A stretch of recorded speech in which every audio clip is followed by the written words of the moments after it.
Alright, welcome back to another episode of the Good Vibrations Only podcast.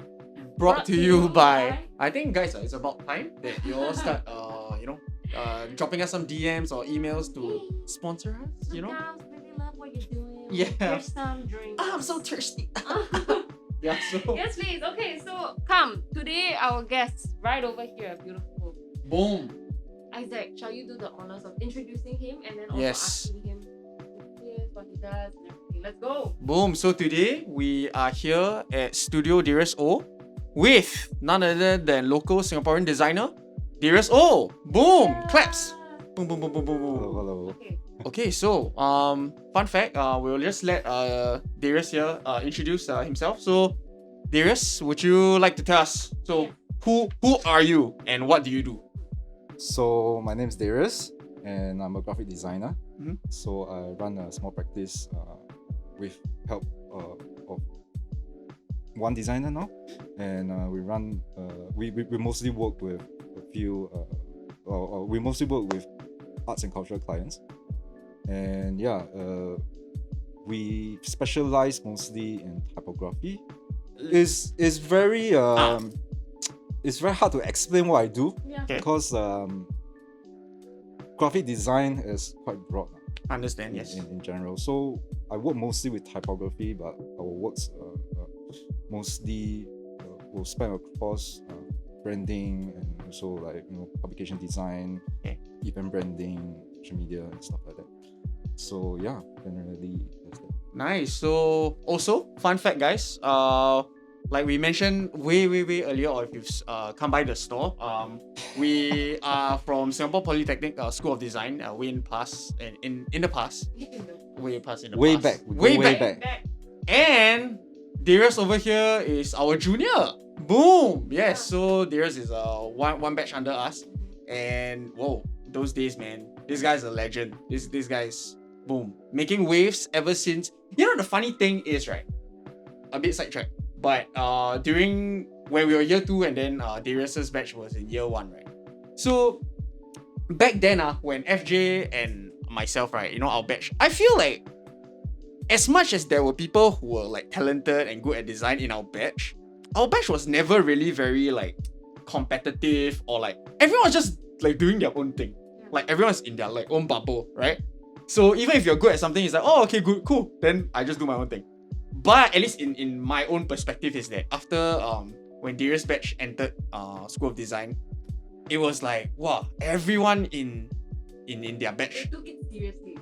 very seriously. like everyone in Darius's batch is like, as far as I can remember, everyone has their own like style. Everyone is good at design, and everyone is in some sense very competitive, like, which I feel like at least in my perspective is that they leveled up like a lot. Like sometimes I remember He like wished he was probably one batch later. yeah, dude. Like I mean, I feel like at least like it was very fun to see like the works coming out of their batch, and just very interesting characters also lah.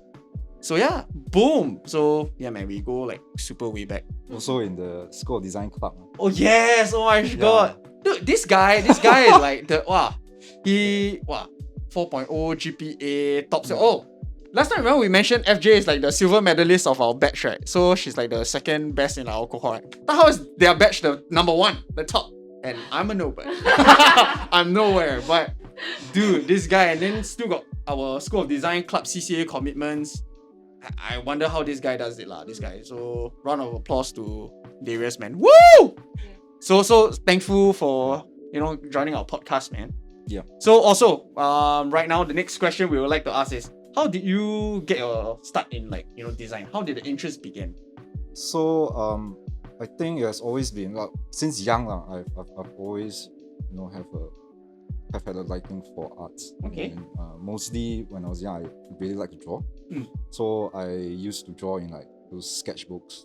What do you mainly like draw last time? Like, Oh, it was like crap, like Nice. all the monsters, all the Shadows? Yeah. yeah, and mostly stuff inspired by Digimon, Pokemon, and stuff like that. nice. Yeah, so since young I've been very much very in tune with visual stuff and things like that. And Were then- you in art in like you did art in? No, secondary- actually, yeah. So Oh, okay. during Sec 3, Okay. when we had to do Yes, the choosing the subjects. yeah, I actually didn't choose art Oh. because somehow my parents told me that like you should do like sciences and stuff. So I just went for it, and when I had to choose path on my own, went to SP. All I was told that if you want something close to what you already love, which is all the drawing stuff, closest is probably visual comm. So I chose SP because apparently there's a shelter from MRT to the school and stuff like that. Oh, So it was like super random. Okay. Yeah, and then Wait, so your main just thought like- process behind choosing SP was convenience. really convenient in the shelter. Yeah, because I knew nothing about design. Understand. Yeah, like zero. Like I was dabbling with like Photoshop Okay. in secondary school, but I just like I didn't really think about it as like this could be something that could be my career and stuff. Right. Would you say like during like our time, right? Yeah. Like when we were all in poly, it's like because I think even for ourselves also, like we weren't that much, I guess, in tune with like the design like industry or the space Yeah. at that point of time, right? Yeah. So because I mean I don't know about the climate of design right now, but at least for school wise, I'll say TP is very like up there lah. Like when Yeah. you say TP school, TP, right? Yeah, So yeah. during our time, if let's say we would have known about like design more, If you knew Yeah. what you knew now, would you have gone to a different poly Yeah. to pursue design? I might. Oh, Right. Because when I so I do part-time teaching at TP, and some of the Shout kids, some of the students at 17 they already know a great deal about Yes. so they can like name drop and stuff already. Yeah. And I was like, wow, so when I was 17 I didn't know anything. So Right. yeah, and some of them they came to TP knowing that That's the thing for them already lah. yeah, for the diploma level TP has a very good But no regrets at SP, right? No regrets. no right? regrets. 100%, man. Actually, no regrets. no regret. Why you hesitate? Yeah, no regret. I meant I. Boom. Yeah. man. So boom. Yeah, really about SP. Boom.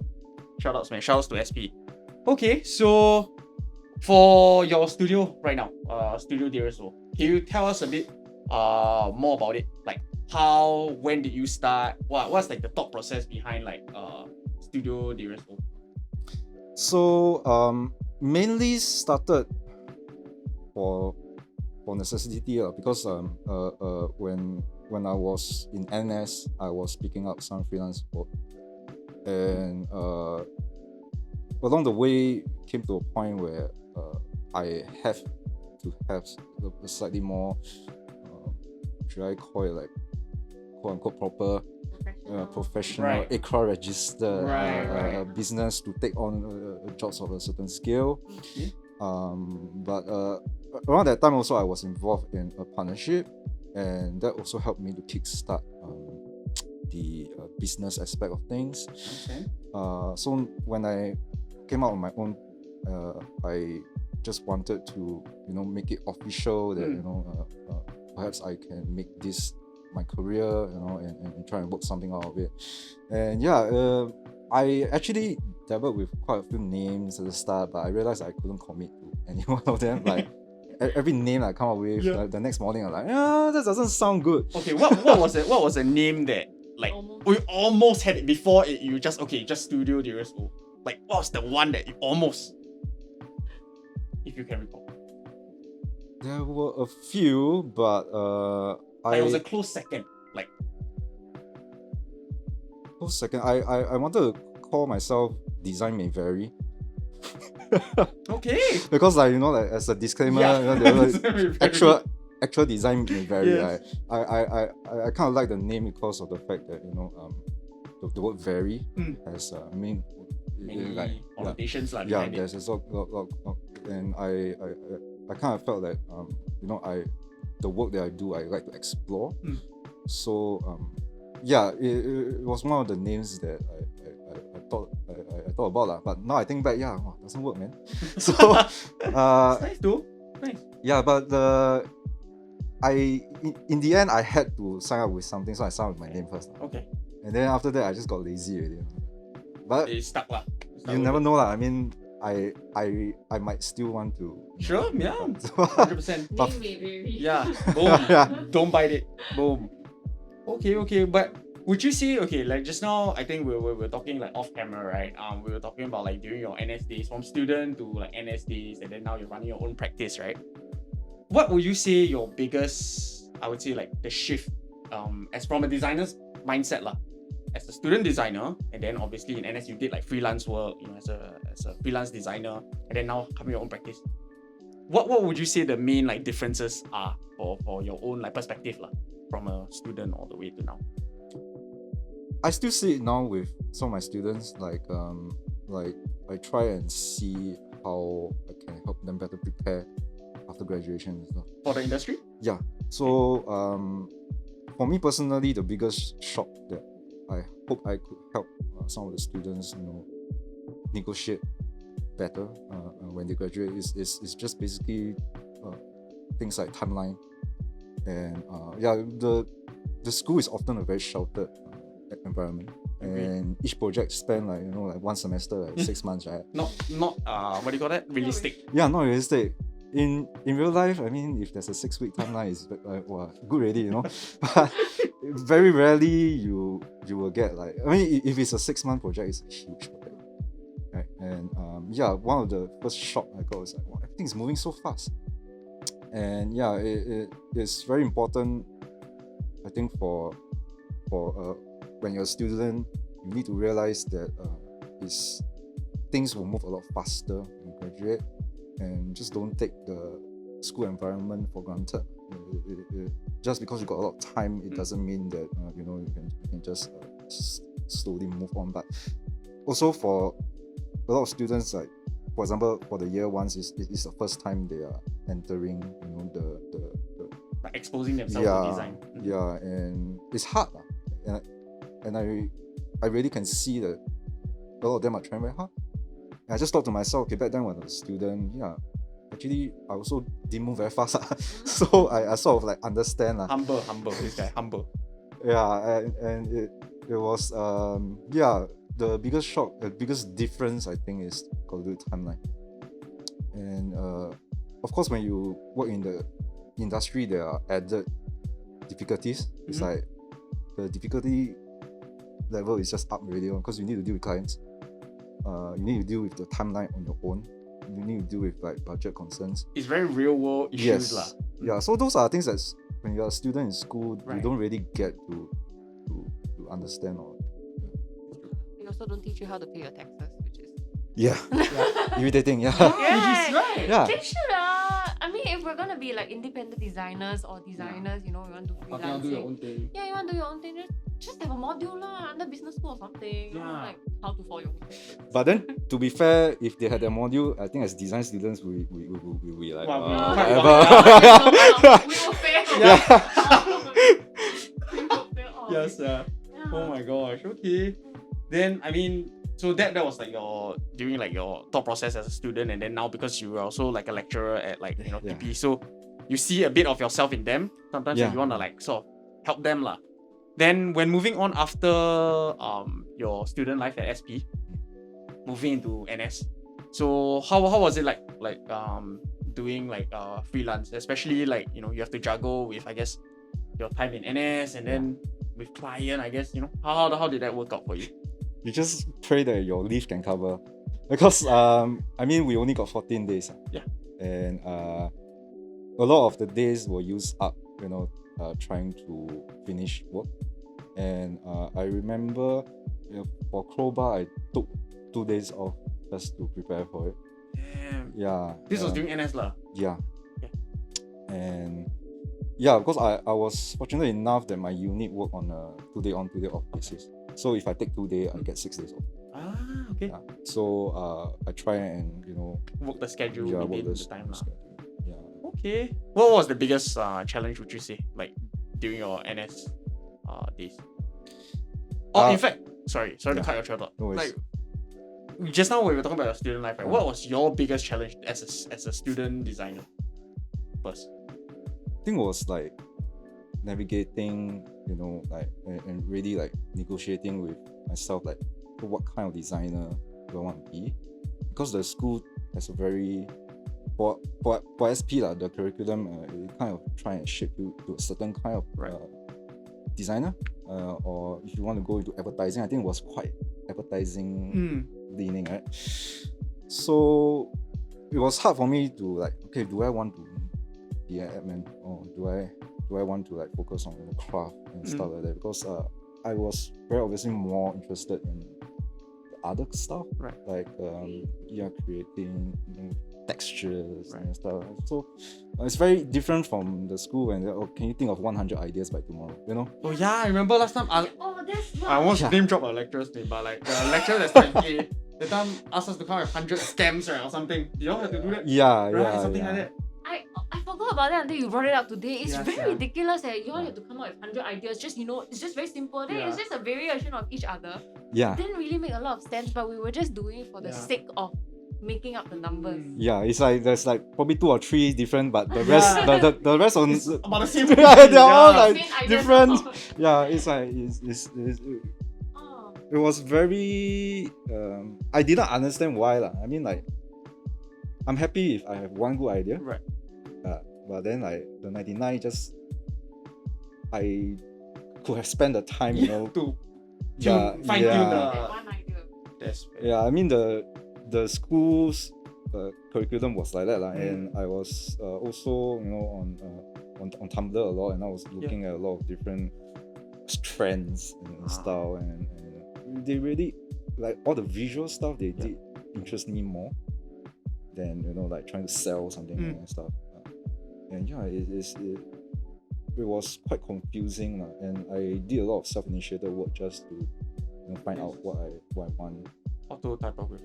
Yeah, later we'll talk about that. Oh my god. But then the thing is like, cause I read somewhere in one of the interviews, right, that you had. You mentioned like like now pulling out receipts. No. Cause you mentioned also like okay. During your 3rd year in poly, that was where you really sort of realize or like figure out like the direction of design you wanted to take, right? So because I mean, like we mentioned earlier in the video lah, I mean, Darius here, he's like dude, like I said, he was making waves already since he entered in year 1. And the thing was that during our time in SP, we had to do the common foundation. No. Remember? So Yeah. our year 1 was like the visual comm students, interior design, product design, and games design. All of us will mix, you know, into classes, and then we'll do like modules and projects from different like disciplines, right? You know, we have to build like a wire structure, build a toy like with paper. I mean, probably did different, but we need to build a plushie. All those, do you remember? We need to make a plushie, those kind. So even during then already, right? I mean, like Ta Hao was already making waves, right? So in all like the different, bro, like dude, like, and for what was the thought process like? At least like because like because we in year 1 we were already exposed. Okay, I would say SP during that time was quite broad. The design, like the common foundation part was very broad. Like, you know, they let you taste everything, even though let's say we're from visual comms. Yeah. But we get to do so many like product design stuff, very hands-on. Modeling. Correct, modeling, Yeah, exactly. Wireframe. Wireframe, exactly. So we were exposed to a lot of those. At least for me, right? At least for me, I'm not sure about you guys lah, but I know that when I'm not even gonna lie, like the first 6 months of the first sem, right, the first 6 months of year 1 was common foundation, where we had to do Brick Boy. Do you all do Brick Boy? Yes. Yeah. So Brick The Boy. paper. Yes. Paper toy, Brick Boy, and then the wire That was structure. fun. Dude. At least for me, because again, I have no clue about like design or anything. My first lesson I remember was the Brick Boy assignment, and I was like, "Wow, shit! This module is this course is art and craft." Glorify art and Yeah, craft. son, I'm not even gonna lie, because I wanted to go to mass comm. Again, I was 2 points short, but anyway, that's not the point. The point was that then I damn dread there. I was like, oh my gosh, like, am I really? But I think really the thought process was like, how do you manage to excel in, like, you know, Such traditional work Like, as well. and not only that, but because we were really hit with like a barrage of so many different things to try, right? Especially in year 1. How do you like try to? I mean, you said you were already like sort of like in tune with like your artistic side with drawing, but a lot of these like hands-on or different kind of disciplines? How do you work around that? Yeah, the funny thing is, I thought I could draw until I went in and I was like, oh shit, I cannot draw, because like they are really very good artists, right? They can do like Shout out to photorealistic. Tristan. Yeah. Shout out to Tristan. Shout out. Boom. And and after that, I just realized that, oh shit, I cannot draw, Then I'm like, okay, then what else can I do? So I just want to do my best for everything. He really did. Boom. He's the best. Some I put in a lot of effort.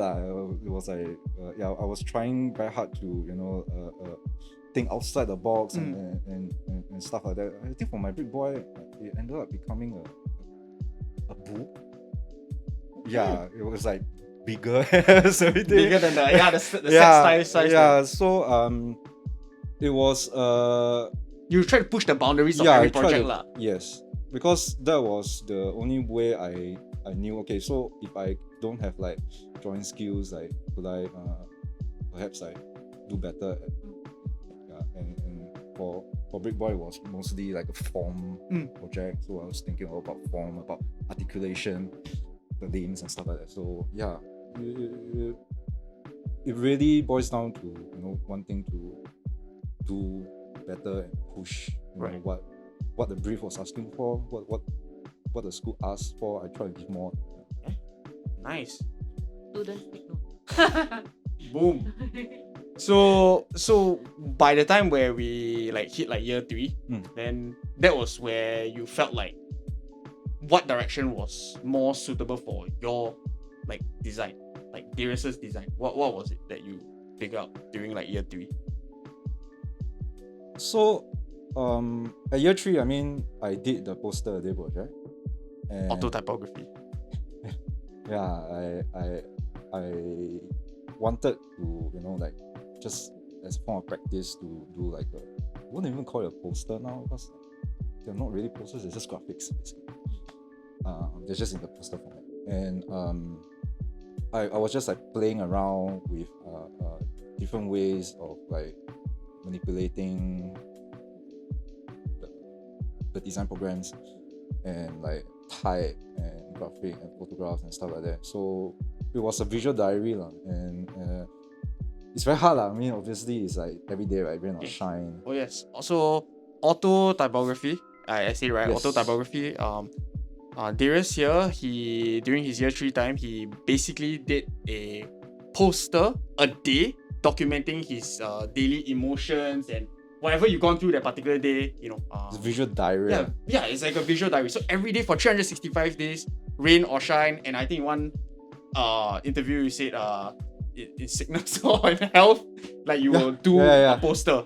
So one for every day for a year, 365, right? Yeah, and I mean, I obviously needed to be very passionate and like very committed to it. And to me, the value of the whole project isn't about the individual posters, right, but more so of that commitment. Consistency also. Yeah, and from the start, I wanted to do it for a very long time. I just didn't know how long. It ended up being 1 year, because I cannot handle more than that. At any point, like you touch your heart, got like burnout or not? Like yes. Wow, like yeah, I done a poster. Just I think I just wrote like or something and because it was really steady. It really felt like I got no time. I'm tired and but to me, getting the poster out was more important than which I also feel like each poster, because they're done so fast, it doesn't have a lot of merit. And what is important or valuable to me about each of those posters were my experiences and how they were translated visually. And I'm honest with myself with how I felt that day. If I was angry, it would have been very well reflected on the poster. So back to the question then, I think the kind of design I wanted to do is something that it has to hopefully resonate with what I feel about a particular subject matter or that particular project that I'm working on, and really how do I add value, or I create different entry points to, really engage with the subject matter. I want to do design that doesn't just exist in a vacuum. It's not a template. It's something that can be bespoke to that particular subject matter. Right. So that was when I felt that it was very important to have intuition, and you need to be as much as you can be knowledgeable about what you are designing for and what you're trying to achieve and stuff like that. Yeah. Okay. Then with this mindset, would you say like, okay, moving on to your NS days, and then obviously now you run your own practice, would you say that has been true throughout, like, the mindset of what you figured out during that period of time, like the kind of design you want to do at least? Yeah, so I say hopefully because in the real life you don't always get to do what you want, what you like, It's and a lot of the projects that I think I put up to the public, they are some of my favorite, and they are the ones that resonate with me. Not to say that the others don't resonate, but there are certain projects that are slightly closer to heart. Yeah, and I like that feeling. It's almost like it's almost like you are trying to create something that hopefully would add value or engage with someone on a level that it has engaged you. Yeah, that's nice. Okay, so lastly, to end off like part one also, well, in maybe a sentence or two lah, would you say your personal motivation for Studio Darius Ou? Like, what is it that you want people who, I guess, be it like see your works, or people who work together with you? What is something that you want to, what's the kind of energy you want to like bring to them? I think design can do more than just framing. It sometimes can, it doesn't work for every project, but sometimes it can be part of whatever is being framed. And sometimes you can make whatever is being framed either come out in a different way or be interpreted in or have many ways of interpreting that work. I don't feel like there's like a right and wrong way to, let's say, to frame a subject matter. Okay. And I'm very much like when a certain work is able to create multiple entry points of interpreting. And I think that thought process when someone engages with that work, it's very important that that thought process and what they go through when they're engaging with that work, I think that's the most valuable. Okay, that's cool. And yeah.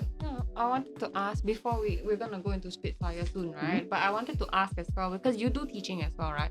And it was so funny that you mentioned Tumblr earlier, because I feel like Tumblr was really the go-to place for us, when Last we time want... don't have Pinterest. Yeah, don't have Pinterest yet, right? So it was really the place where we went to... Victoria is a Pinterest queen. Yeah, she's a Pinterest she queen. loves people. And we used to go to Tumblr so much for inspiration, there was so much different kinds of aesthetic that we could find over there. And then now, obviously, you teach, and then with the younger students, I feel like they're more in tune with programs like TikTok, Instagram. Do you see that influencing the work that they do, or does that change how they create work, or does that impact, the way they create work in any way? Yeah, I think, to add on to what FJ said, I think also with their ability, I think as compared to our time, their ability to receive all sorts of information all at once at the reach of their palms, do you think that affected like their, or do you think that affects their I guess design thinking, or influences the way they do their work from the students that we've met lah? Actually, that was one of the main reasons why I wanted to explore teaching, because I wanted to understand for the younger generation of graphic designers what interests them, and what forms their opinions and stuff like that. And what I realized is that we almost always start with mood boards when we were taught in school, and it's always like, okay, we just go online and then find something that we like and stuff like that. Actually, that was like mostly also my process for auto typography back then in school.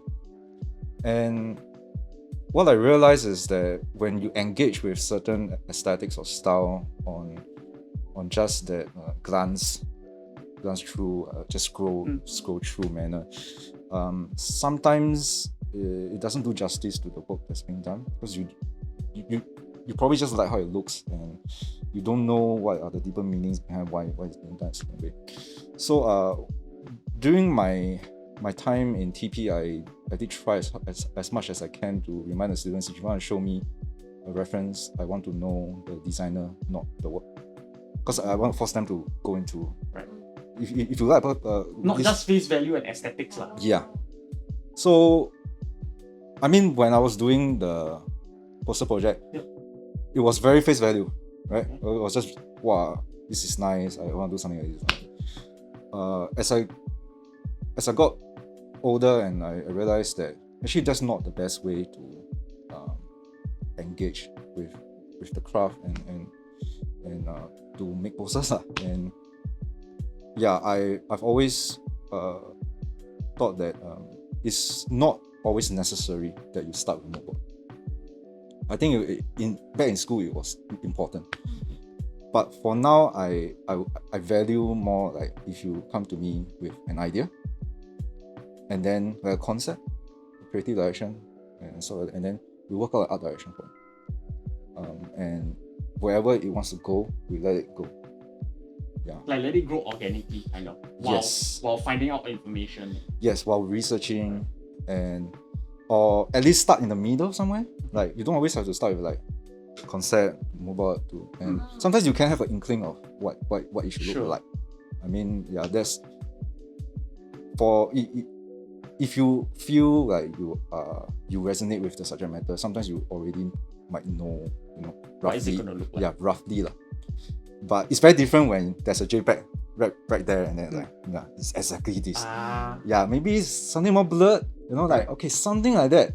But what if we can like tweak something to make it slightly more interesting, or to make the message clearer, or have a slightly different interpretation. And sometimes it's that surprise when you don't end up where you wanted to go in the first place. Yeah. That's the beauty lah. Yes. All my favorite works, they are born that way. Yeah, they are works that I did not expect it to become like that. Yeah. Nice. Okay. Wow. It's very hard to just say, okay, I don't need any reference, I don't see it. Of course. It's not true. Yeah.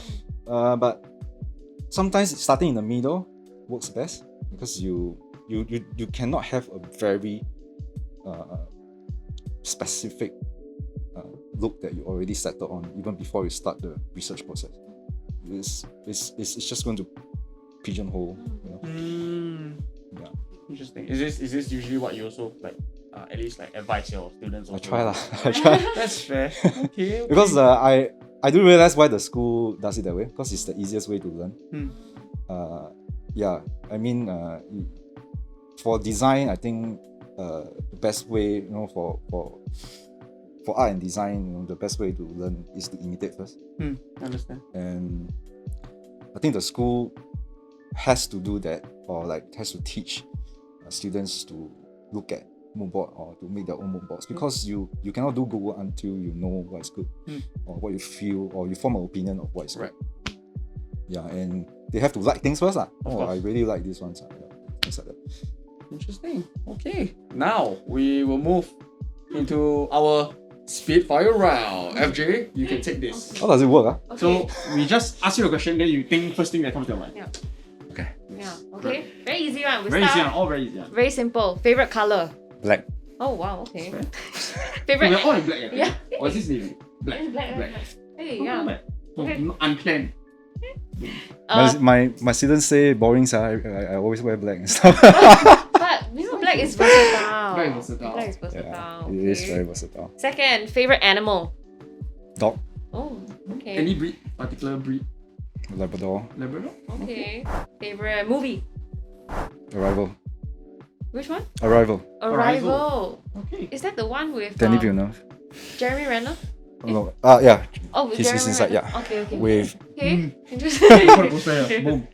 Favorite musician? Yeah, what do you listen to? Iron and Wine. Oh. Who? What? I don't know why. Ben? Ian is One person? is one person, I think. Because iron and wine No, got here two before, people. here before. Really, really, here before. It's indie folk. Oh. Okay. Other than indie folk, do you listen to anything else?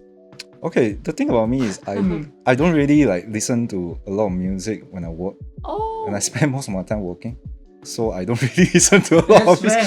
That's Yeah, but there are a few, like songs. Sometimes they just stay in my head. And, yeah, those, Okay. Your favorite way to unwind? let the YouTube algorithm just Take take you wherever just I take go. me wherever. Down the rabbit Nice. hole of the YouTube. Yeah. Do we prefer day or night? Night. Oh, okay. Do you prefer work or play? Play Oh. Coffee or tea? tea, Okay. How do you like your tea? Are you like the teh or teh-o. teh? Yeah. Okay. Kind of guy. Okay. Who are your favorite designers? Name them. We'll put the. Yeah, we'll put like their iconic work. on their. I guess the posters I have on it, this is iconic. German designer. Okay. That's David Rudnick. Okay. We'll put pictures later. That's Eric Timothy Carson. Okay. Yeah. So yeah, it's I have a lot lah, and Okay. I cannot list them all. Can. Boom. Well, we'll put these three that you mentioned. Okay. What inspires? Yeah. What inspires you to design? I'm very interested in exploring aesthetic visually, and it's not always like the word like style, trend, aesthetic. They have a lot of connotation, and sometimes I like to explore how it relates to concept and how they can go hand in hand. And things like that. Okay. A designer you wish you could work with? The few of Okay. them. Okay, we mentioned before. Okay. And then if you could have any superpower, what would it be? Don't need to sleep. Oh. Wow. I was thinking he confirm said can stop time. Yeah, or time Oh. control. Yeah. But don't Which you is mostly the same thing, I think. Same thing lah. Or you Yeah. want to Prolong. prolong, like extend your time so you can do more stuff. Just more time. Okay. If you weren't doing what you're doing now, what would you be doing? Most likely I'll be doing maybe like video essays on YouTube. I don't know. I watch YouTube every day, and I watch a lot of video essays because Okay. I like to understand opinions and stuff like that. I like to learn new things. Video essays. Yeah. So What is a video essay? So basically, it could be about film. Then they will just like write about the film, but not like a review. And they don't just talk about like the narrative or the plot, but their thoughts and try and So dissect. someone actually like speaks about the things and Yeah. So basically, it's an essay. They write an essay about a subject matter, Wow. and then they make it in a video. I watch a lot of game video essays as well. Okay. Yeah, because like there are a lot of games out there. They are a lot deeper than what people feel, think, and a lot of these essays they try and get into the mind of the creator, like why it's done this way and things like that. Yeah, I really love that. Really on different level. I'm just like, Boom. I'm just watching like makeup videos. Watching what? Nothing, makeup videos. I don't even watch that much. No, also got science and art behind. Oh, okay. So, There's a lot of gold on YouTube. Yeah. Yeah, but also a lot of trash. Boom. Okay, what's the next one? What do you say? What's on the top of your bucket list at the moment? Oh, I want to make a film. Oh, Oh. What about what's the subject matter? Sci-fi, Ooh. but no, I've always been very interested in sci-fi, but more so of the human condition, rather than the glossy stuff. Yeah. Nice. We're looking forward to that, man. Yeah, not anytime soon. Coming soon to theaters near you. No. It's a very long-term goal. Can. Knowing Darius, He will make it He'll make it happen. Boom. okay. Can we buy the tickets first? Like you'll be choked first. Yeah. Free ticket. Okay, no lah, we support. Boom. Okay. Okay, the next one. If you could live anywhere in the world, where would it be? Amsterdam. Wow. Wow, without missing a beat, why? Yeah, why specifically?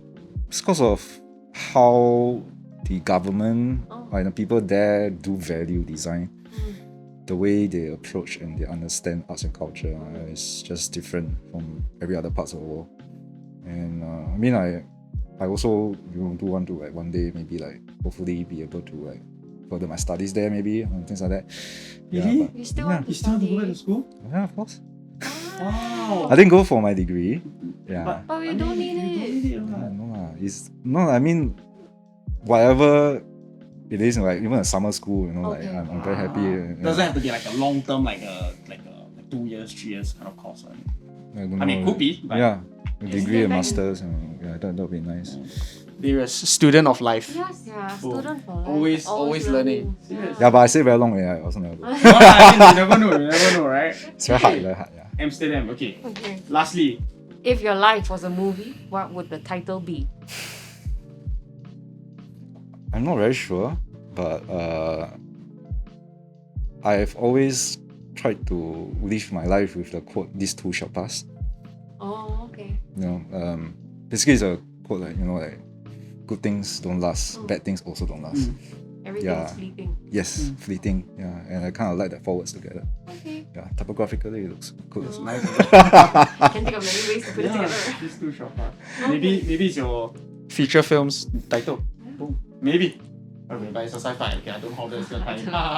Boom. Okay. Yes. Okay. Okay, nice. That's the end of our Spitfire That's the round, End see? of Spitfire round. Not Super easy. so, not so stressful, right? Yes. Yeah. And now moving on to like part 2. Yeah. So, just now I think we were talking about like the students, right? At least like, how would you say like at least for students of design students of our generation, our time lah, compared to now? What do you think the key differences are? Be it like looking at your own peers and I guess during our own climate lah, and compared to now, what are like the major differences you've seen? Like, So the first thing I noticed is that a lot of them, they come knowing what it is. They know what they signed up for. Right? So they know about the design, they know about stuff. I remember, I mean, I don't know about you, but yeah, like I mentioned, like when I went here, I don't know what is graphic design. no, same. We were clueless. were you clueless? Very. Yeah, but some of them, they come in, you know, they know already, and they have good taste. They already know certain concepts that took me very long to understand. And yeah, and I guess the internet does have a lot to do with that. Like, they are a lot more exposed to, you know, like posters and social media content, and they know that's graphic design. I didn't know. I thought graphic design is photoshopping photos or making t-shirts. I mean, I actually thought that was all it is. Encompass lah. Yeah, but it's always more. Yeah. Then would you say like, okay, if you had to name one, you compare like our time design students and currently, what are some like pros and cons, like both have, like what are some merits our generation, our time has, and the merits that they have, and obviously the cons lah of both. So I think for our generation, I think we're the last generation in between analog and digital. Fair. I mean, we still got see before the pager, Yeah. Yeah. right? And we got used before button phones. Yeah, true. Right. I think for them it has been screen all along, and a lot of their ideas, they are all formed around how it feels, and it's always gloss, because it's glass. I think for us, we are slightly more interested also in like how it feels with the hand, the texture of it, and things like that. I think there's a lot of there are a lot of things lost when we transited to the screen, and there are still a lot of things that I think the students of this generation, they do not see, or they don't understand why it's done this way yet. You know, there's a lot of that. Like I think us being in the transition does help us being be slightly different in the way we think and approach. Okay, interesting. Then okay, with that said lah. Okay, so during your time with your own practice, Studio Darius Ou, what are some of your favorite projects that you've worked on? Can like name us a few like that. Few favorites. So Tristan, as we talked about just now, is from Darius's batch. Also our junior. Shout out to Tristan. So he and another close friend of mine, Rafi Abdullah, they started this collective called Two New Entities. Okay. Oh yeah, I saw. Yeah. You did the branding? Yeah, so I worked on the branding and We'll put it over here. yeah, and I was very happy to create a brand guideline that actually is not a brand guideline. Because, what does that mean? Like, as in, what is a brand guideline that is not a brand guideline? If you have to explain to us. Can I Yes, please. Yes, go it's very for hard to it. explain without. Yes, no problem.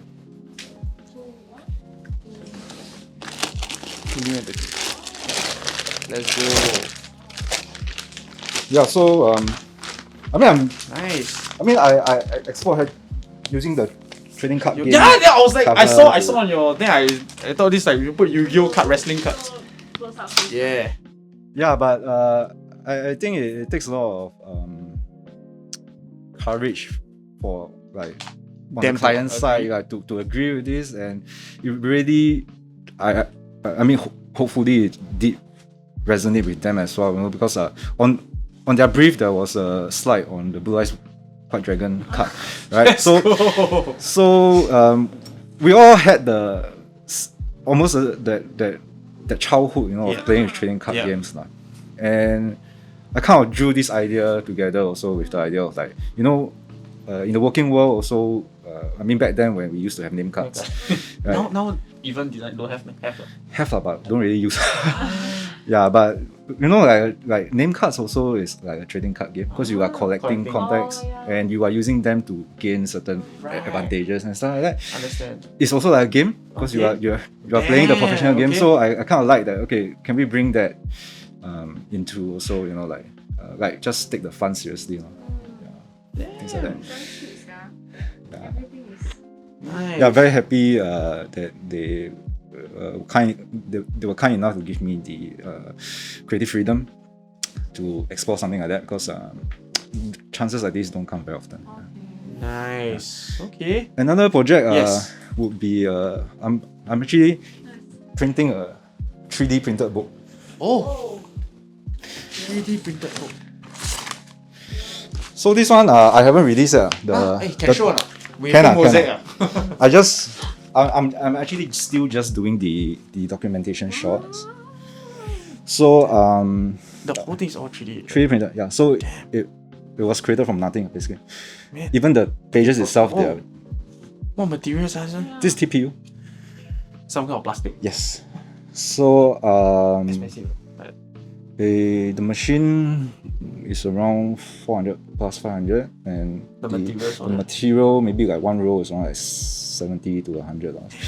Yeah, but called like yeah, the hard thing is each page takes around like 8 hours to print and stuff. Yeah, it's not easy. shit. Yeah, yo. Oh. yeah, and Shit. to me, what was interesting is that I like to use, you know, technology and different ways of exploring graphics and aesthetics. Not so much about I feel like the 3D printed books is the next step. No, because there are a lot of issues with a 3D printed book, you know, with the environment and stuff like that. So it's really not to like, you know, like this is the The next way. yeah, or but what? I'm more interested in like how can it change like the way, let's say, I create graphics. So like for example, like some of these pages, right? These were all designed inside the 3D program itself. So these are all like open source 3D models, and I just took a slice of it to form, you know, like certain letters or graphic. So I'm using the 3D printer in a way that is not intended to. So there are a lot of challenges and stuff. But more so, You're hacking the system. in a way lah, and I enjoy like, you know, like exploring, you know, the slice of let's say this model of an alien, and maybe like slice 253, the form of it looks very interesting. Yeah. And then I would try and like harness that layer, and then pair it with another layer from another model and stuff like that. So they are mostly designed outside of design programs. They are designed in like 3D programs and the slicer program. Is it a self-initiated project? Yeah, this one is self-initiated. Man. Yeah.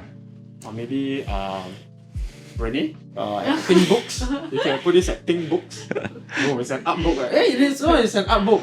Boom, shout out to Renee. Yes, Yeah, interesting. Nice, thanks for sharing with us. Will this be released next time? This is not going to be on sale or what. I think it's more so of an exercise, and it will exist mostly as JPEGs. Yeah, because there's only one copy. My exercise not so hardcore. You know, that kind like simple, you just print on A4. Boom. Yeah. Shout out to Darius, man. Yes, Man, thank you for. later we'll take photos. Yes, sir. Yeah, thanks for sharing with us. Okay, so moving on. Like, see, design is so broad, right? So, how do you design? How do you decide on like specializing in art direction, or I would say typography in particular? What's that song? Yeah. For me, I think you don't really specialize in art direction. I think art direction is present in almost all creative projects, or let's say all graphic design projects. Why I choose to like work with typography more because I'm interested in languages, and the whole history of like language, symbols, and science, and I'm very intrigued by how it can take different forms and different styles, different shapes, different systems, and it can all mean very different things to many different people. And visually, there's a lot to explore. Yeah, and no matter what I do, I'm still like stuck within with the English language, with the Latin characters, and like even moving on to like Chinese characters is like a whole new ballgame. And like how to have like Chinese characters and English, Different forms. yeah, Like the Hong Kong art book fair. I saw that one.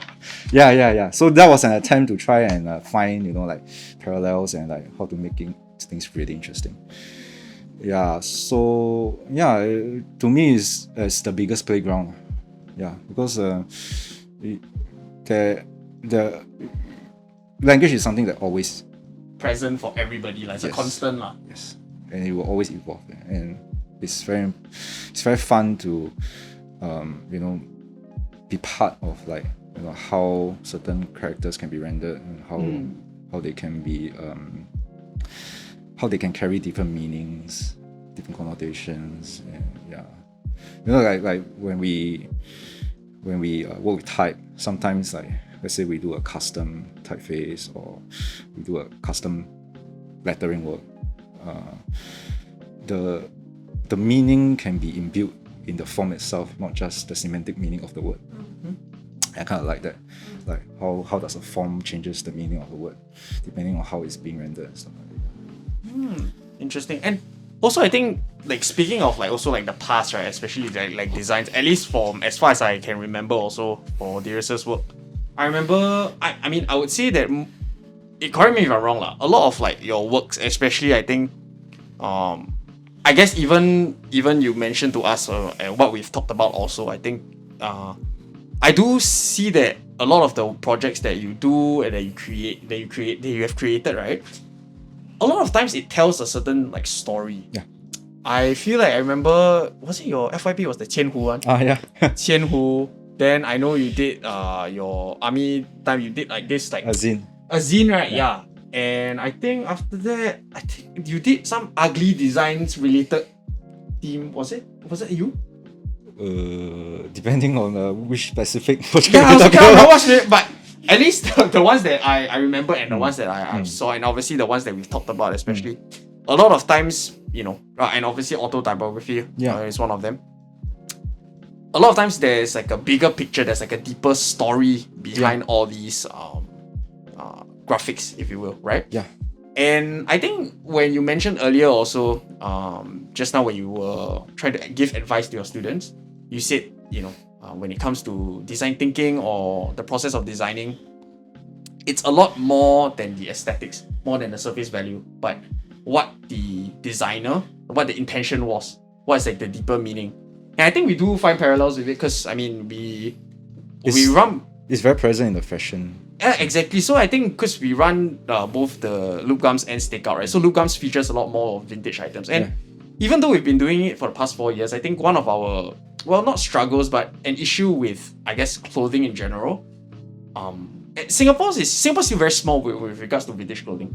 So a lot of times, people, especially the younger generation, they just see a lot of things through face value, right? Whether, oh, this attracts me, or this is nice, which is great, right? Nothing wrong with that. Like, we mentioned, it's something that attracts us, it's your own personal taste and preference, great, right? Yeah. But a lot of times when it comes to vintage, especially, what we want to convey to at least our audience, our customers, like, if you will, right, was that a lot of times it is the story and the history behind the piece, behind the graphic, the print of that t-shirt. What was, why was it made? And what specific time, what was it for? I think this is something that we've always been trying to do for the past 4 years.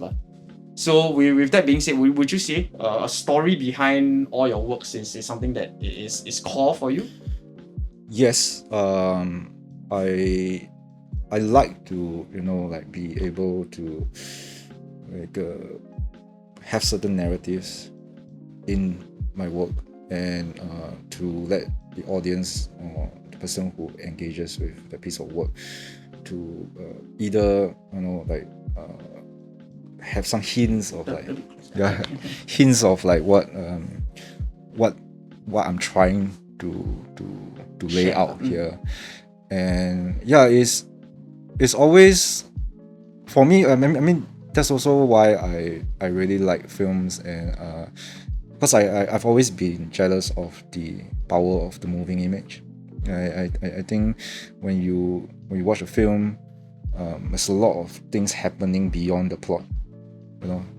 If you really go into the mind of the creator and try and dissect some of the themes and some of the particular design decisions or directions that were made in service of a certain subtext, and I really like that. It's important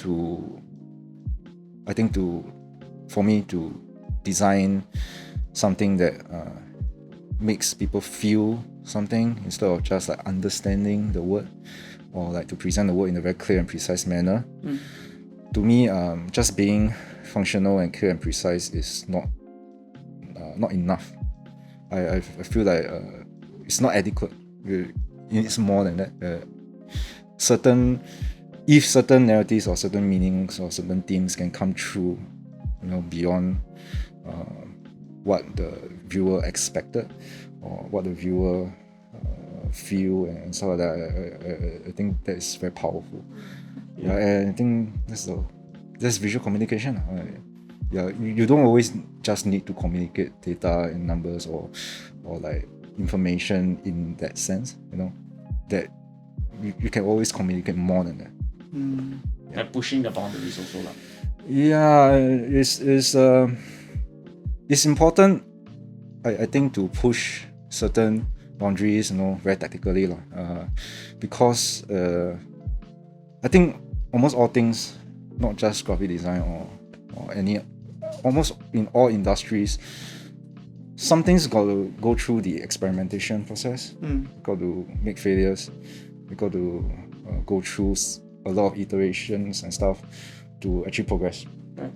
And the graphic design scene is not always very tolerant of errors.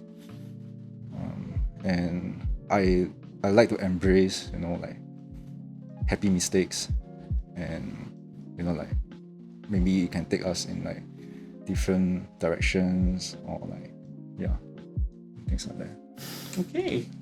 Then also, what is one piece of advice you think every student designer should know? Like if you only had to give like one piece of it, just one, what would that be? Look at more things outside of graphic design. Yeah, I think it's very, very easy to get trapped inside the whole graphic design sphere, and then it becomes really hard for them to find inspirations outside. I think a lot of my inspirations come from outside of like design and stuff like that. It's got to do with ideas, opinions, and stuff like that. Okay, just expose themselves to a lot of other, like, taste different things lah. Yeah. Other than your own like bread and butter. Yeah, don't always just look at typefaces. I mean, it's important, yes, but it's also important to like know why that typeface was designed this way. Maybe a certain train of thought or certain thinking led to that design, and sometimes it's better to pursue that path of why it leads to a certain design rather than just look at it. Right. Okay. So how long have you like run? How long have you like ran your own practice? Officially, 6 years. Then non-officially? 8, 9. They've been doing it for a while lah, like almost like a decade already lah. Yeah, Pretty much, I mean, if you count as like after graduation, Almost there, almost a like decade. my first freelance job lah. Yeah. You start from there. Yeah. So what would you say, your hardest challenge was like throughout this, I guess, like let's just put it as a round figure like a decade. What was like what are some challenges that you face, as a designer? There are a lot. I think trying to articulate what I do has always been a challenge. As in, like, when people ask you, "Hey, Darius, what do you do?" Yeah, like, well, I also don't know what I'm doing actually, but it's very hard for me to like put it in words. Of course, like when you tell your relatives, "Oh, I do graphic design," then they'll for the layperson, the idea of graphic design sometimes can be very small. It's just a small part of graphic design. Like so you make like flyers, so you make like posters. But they don't know that there could be a lot more than just that. And yeah, up till now I still have issues like trying to explain to my relatives what I do. Yeah, and then like so you artist ah? And it's like, well, I don't dare to call myself an artist, but it's very sort hard to explain. of like Like the lines are blurred Yeah. So yeah, because for graphic design is one thing, and then for my practice, I'm pursuing something slightly different also. Yeah. It's not so much of like like corporate, So that has been one challenge. The other challenge would be just the business part of it, and like trying to balance practice and business. I think when you are in different modes, you have very different concerns, and sometimes you get distracted by each other. It's like it's very hard to concentrate, and takes a lot of luck and just hard work to actually try and marry to both of them, like business and practice. But by business you mean client wise or?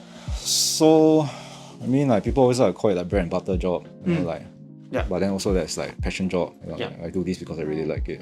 Money. In Singapore especially, it has to come together, or the bread and butter is very much more important.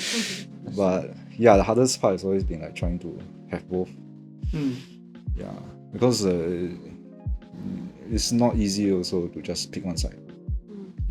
Balance is important lah, you say. Okay, then would you say, going back to like 2 years ago, right? Obviously COVID, right? Yeah. And then remember the one article where they sort of classified like designers under non-essential. Do you remember that?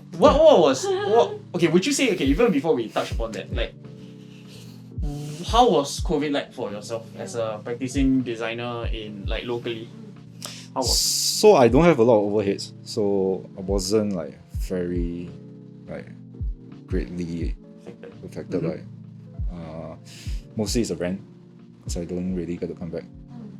There's no point coming back also.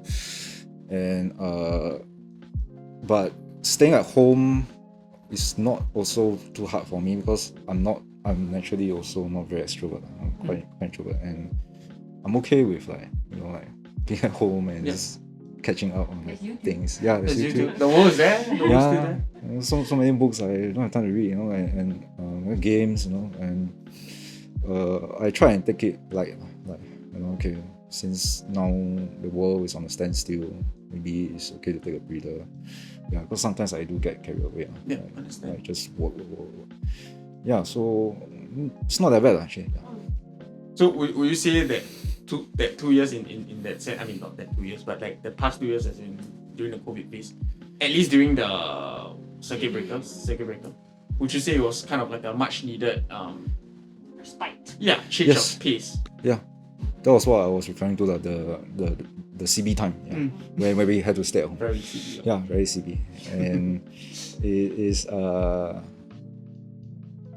it's good for me because like some of my favorite works were also done during that point of time. Nice. I was lucky enough I still have like some overseas clients that required some work done, and I think it was through the having more time myself to watch things and stuff to actually change a lot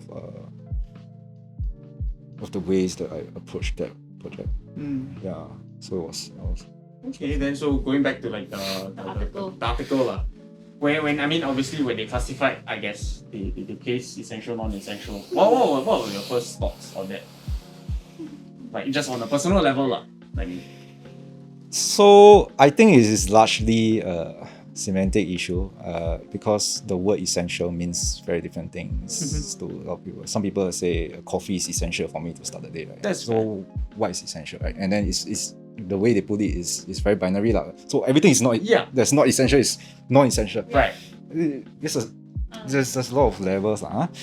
I think the main issue is that for the arts and culture scene, this industry, I think the effects on society and everything else is very intangible.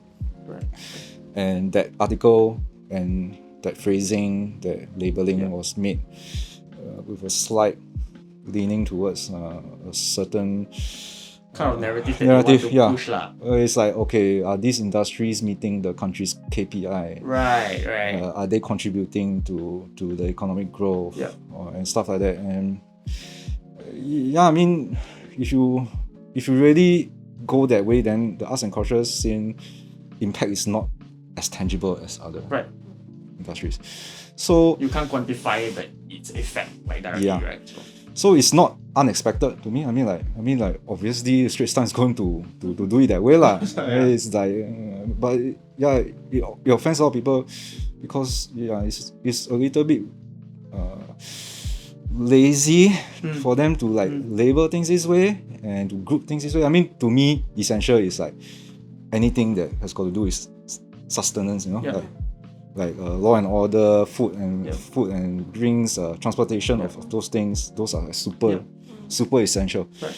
Then so their grouping also don't really make sense to me. Yeah. So that's but I was not surprised, but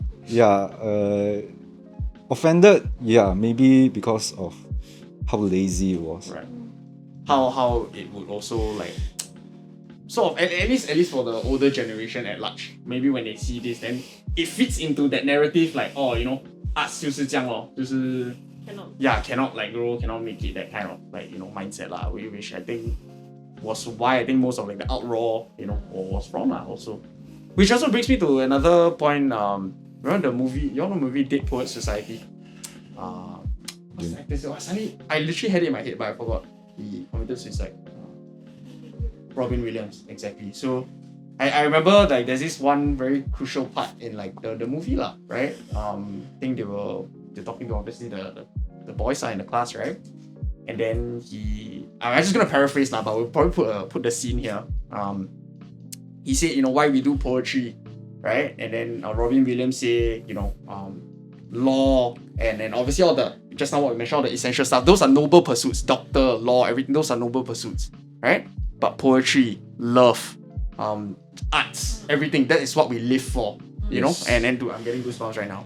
So Chills. yeah, choose lah, and I think that really like sums up, like, you know, romance, he said also, you know, those are things that we live for. And like what you say, a lot of these kind of stuff, especially You cannot really say one is better than the other. Yeah, you know. honestly, you know. Yeah.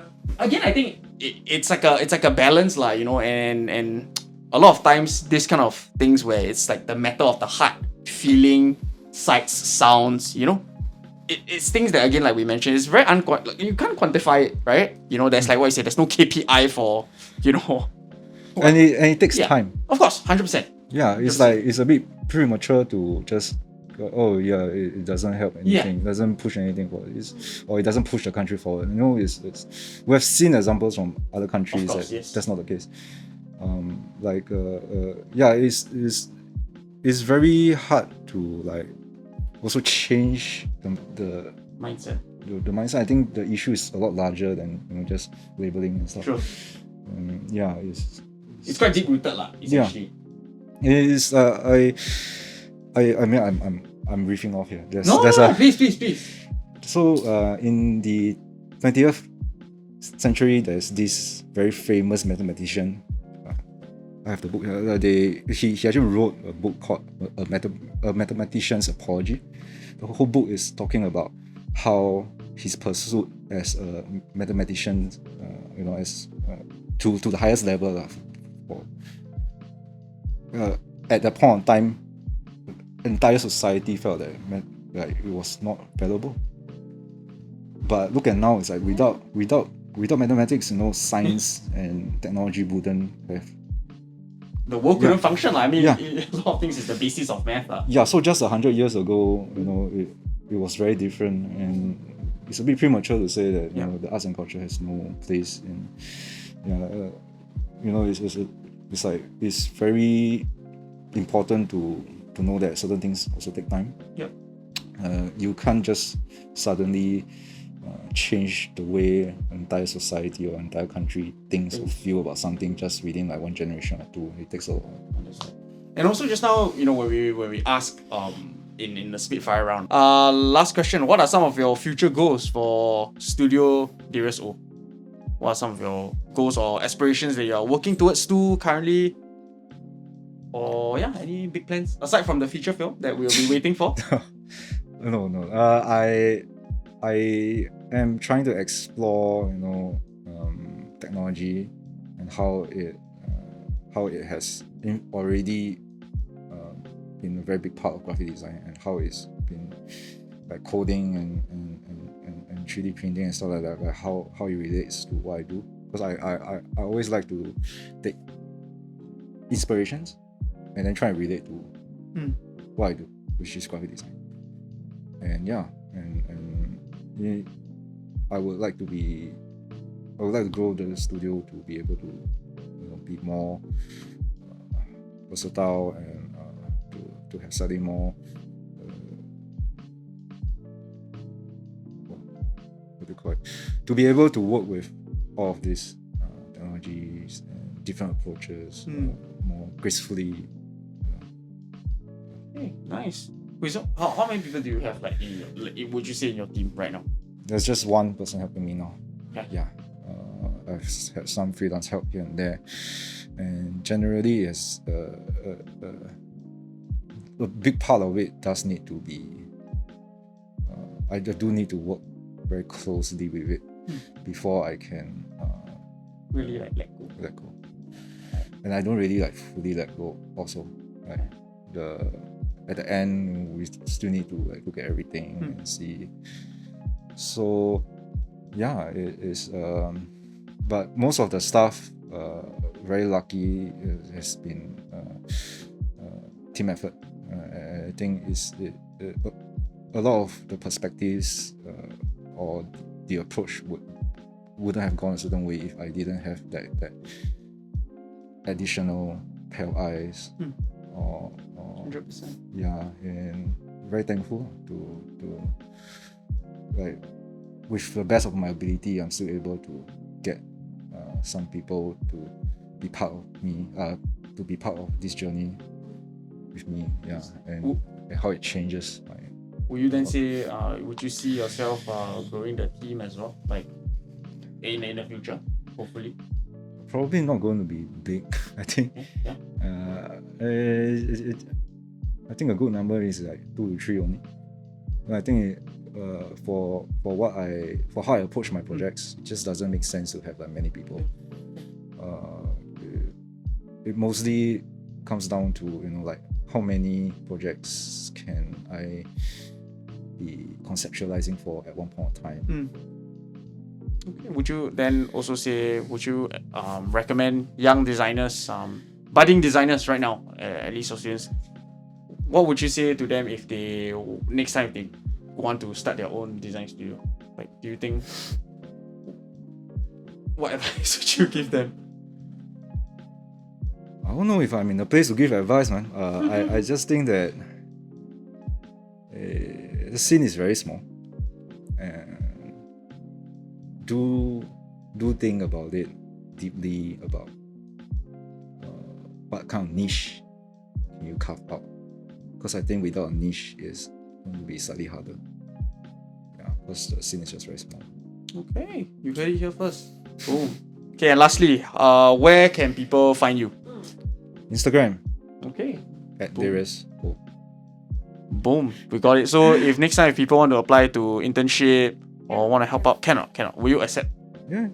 Yeah, boom. You heard it here. And that's the end of today's podcast. This episode. Thank you, Darius. Thank you. Thank you Appreciate very it. much. Thank you for Thank you taking for your time having out. me. Yeah. Shout outs to Darius and boom. We'll see you in the next one. Yes, please. Take care. Bye-bye. Bye bye. Bye.